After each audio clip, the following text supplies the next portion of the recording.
first causes of the Great Depression was the bust of the consumerism era of the Roaring '20s. During the '20s, there were high spirits, new inventions that made life easier and more fun, including the Model T, as well as flapper girls and their new fashion developments. The reason for the bust was that the people who could afford the new inventions of the era, such as cars, vacuums, refrigerators, and more home appliances, didn't normally need to buy more than one, so the demand went down and there was no more need for production. However, companies were still producing just as many products as before. When a company has a surplus of products, they slowed production. When production is slowed, so is the amount of employment needed.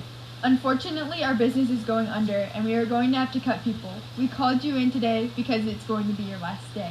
This job is the only way I can provide for my family. I need this job. I'm running out of options. We will be on the streets if you fire me. Here's your last check. I'm sorry.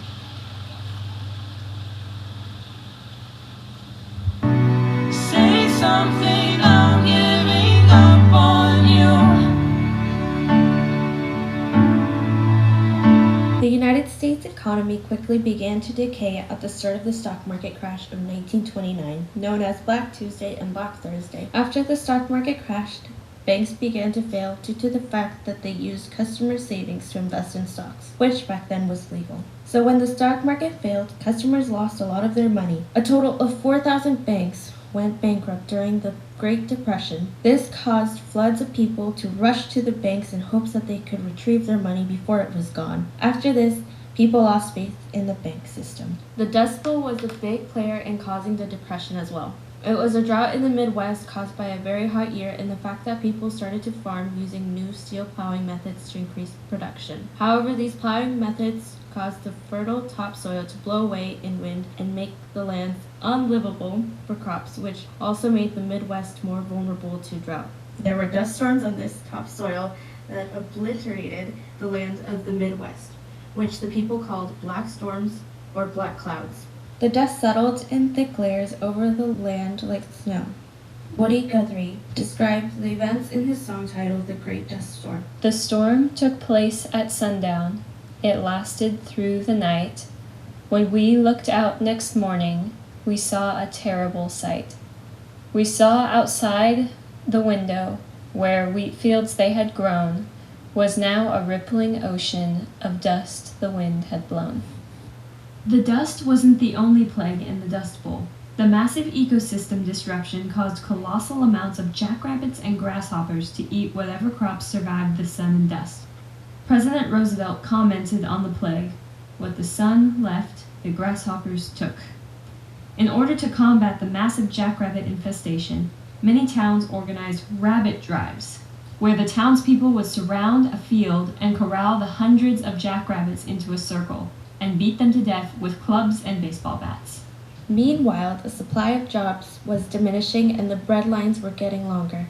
There was over 20% unemployment rates at the worst point of the Depression. The rate of homelessness escalated quickly during this time. People's hope of a better tomorrow began to fade as the economy continued to weaken. Hopeless, crushed, and unemployed, people had time to reflect on their emotions. People began to express their sadness and stress in new ways. New art techniques, such as realism and abstract expressionism, gained popularity. In the Midwest and southern rural areas, there was an art movement of regionalism. This art involved embracing land, people, and values of the Midwest and typically shunned city life, because from their point of view, many of their financial troubles seemed to be because of urban ideas, such as stocks. People also began to write new songs as forms of expression. Songs such as "Brother, Can You Spare a Dime?" They used to tell me I was building a dream with peace and glory ahead. Why should I be standing in line, just waiting for bread? This time period also had an uprising of comedy. There were funny radio shows and television programs. Most of these programs were about things getting better, such as Little Orphan Annie. This way of making people happy was called escapism, as in escaping the harsh reality of the time. But escaping didn't fix anything, and it seemed that there was no leaving the depression that the U.S. economy was struggling to get out of. But once President Franklin D. Roosevelt rolled onto the scene, literally, the hope for a better tomorrow would soon come true. The New Deal was a plan of many new government organizations and systems made to rise the once great and powerful economy back up to its feet. It consisted of 3 categories called the 3 R's: relief, recovery, and reform. The first call to action was known as the bank holidays as part of the first R, relief. The bank holiday was set in place to ease the tension and give Roosevelt's administration time to create a plan to get banks back and running and reassure citizens that their money would be safe again. The Federal Emergency Relief Act, FERA, gave immediate help to those that needed it in the form of cash payment. Another administration created to support people was the Civil Works Administration, the CWA, which provided temporary jobs repairing roads and bridges. The second R, recovery, was the root cause of the Agricultural Adjustment Act, AAA, which taxed food processors and gave the money directly to the farmers as a payment for not growing food. This decreased supply, so prices would go up. The Work Process Administration, WPA, provided long-term government jobs building schools and other public work projects. This was one of the most important parts of the New Deal because it created thousands of jobs quickly. The third R, reform, contained programs that would work to prevent another Great Depression from ever happening again. The Soil Conservation Act made laws mandating proper soil maintenance to make sure that another Dust Bowl was avoided. Another reform program was the Social Security Administration, a permanent agency designed to ensure that the older segment of society would always have enough money to survive. The key here is that they would also then be able to spend money throughout their lives. In the end, the New Deal was a success. The unemployment rate fell and the hungry were fed. However, the problems of this era were not over. The Great Depression had a tremendous impact on Germany due to the fact that the country was still dealing with financial debt they had taken on from losing World War I. This problem, along with anti-Semitism and imperialism, led to World War II.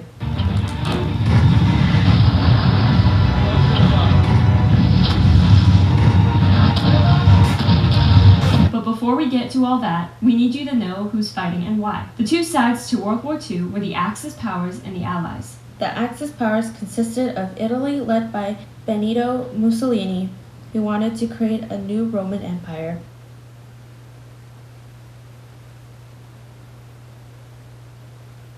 Japan, led by Hirohito, who wanted spheres of influence in East Asia and did not want the US to interfere.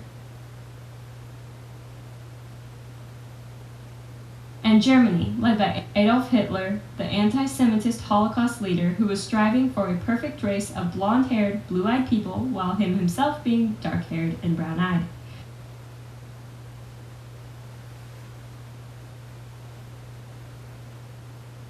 The Allies consisted of Britain, led by Winston Churchill, who wanted to contain communism. The USA, led by President Roosevelt, who was brought into the war by Japan bombing Pearl Harbor. France, led by Charles de Gaulle, who was mad at Germany for invading them. And Russia, led by Stalin, who was pretty mad at Germany for invading his country as well.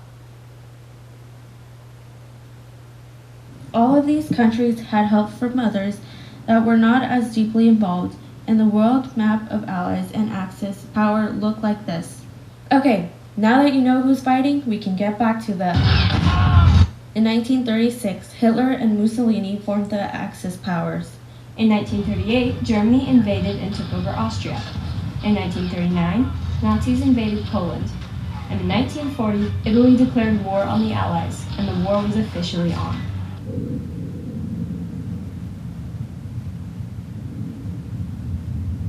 In 1941, Japan bombed Pearl Harbor and the US declared war on the Axis powers.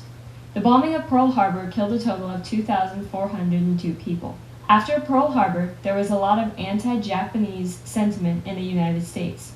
World War II had more opportunities for propaganda than any other war up to that time. There were even anti-Japanese themes in children's cartoons.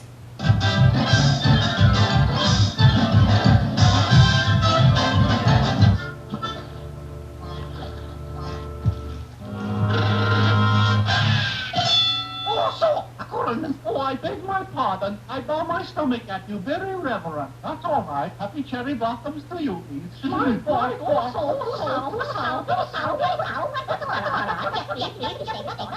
all right, here he coming. Time to shooting now, please, I hope. No, wait, please. Japanese customs say, always shooting a man in the back, please. Oh, psycho.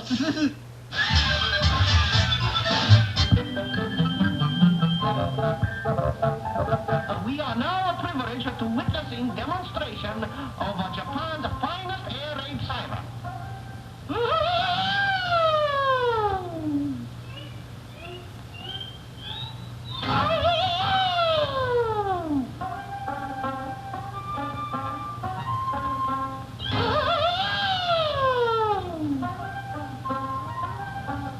Presenting Japanese victory suit.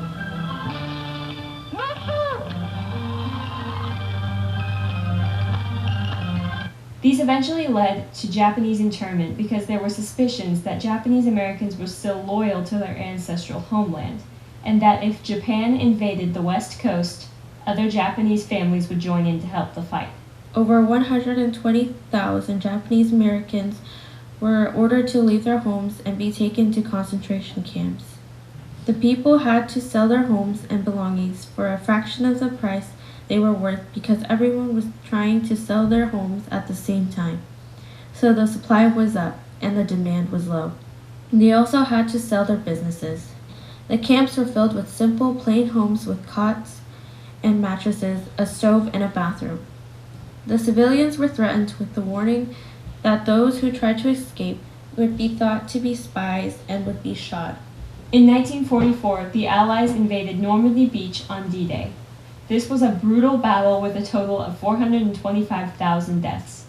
However, this battle helped unify the Allies for the final stretch of the war. In 1945, Mussolini was killed. Hitler herd the Soviet troops within blocks of the camp he was in and committed suicide, and Germany surrendered. This was VE Day, or Victory in Europe Day. Also in 1945, the US dropped the atomic bombs on Hiroshima and Nagasaki. This is a realistic simulation of what it would have looked like to see the bombs go off. After falling for 43 seconds, the time and barometric triggers started the firing mechanism. A uranium bullet fired down a barrel into a uranium target. Together, they started a nuclear chain reaction. Solid matter began to come apart, releasing untold quantities of energy.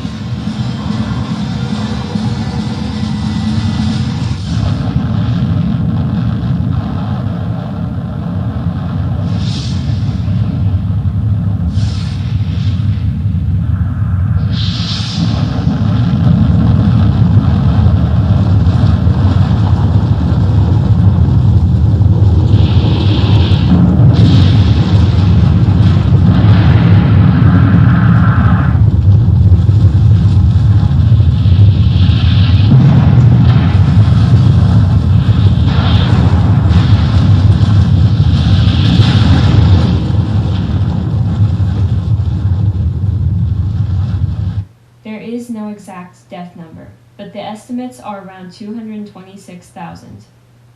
The effects of the bomb continued to kill days after it went off, due to radiation sickness or injuries. There are permanent shadows left in Hiroshima near where the bomb exploded. They were caused by people who were immediately vaporized from the blast of heat and energy. Soon after the bombs, Japan surrendered. This was VJ Day, or Victory in Japan Day, and the war was officially over. There were celebrations in the streets all over the United States. The years 1929 to 1945 were not times to be proud of. There was a lot of death, destruction, poverty, and war. But there was a silver lining. The New Deal created policies for the United States that are still in use today, making our lives that much better, and we can remember the effects of the mistakes we have made in the past and prevent them from ever happening again.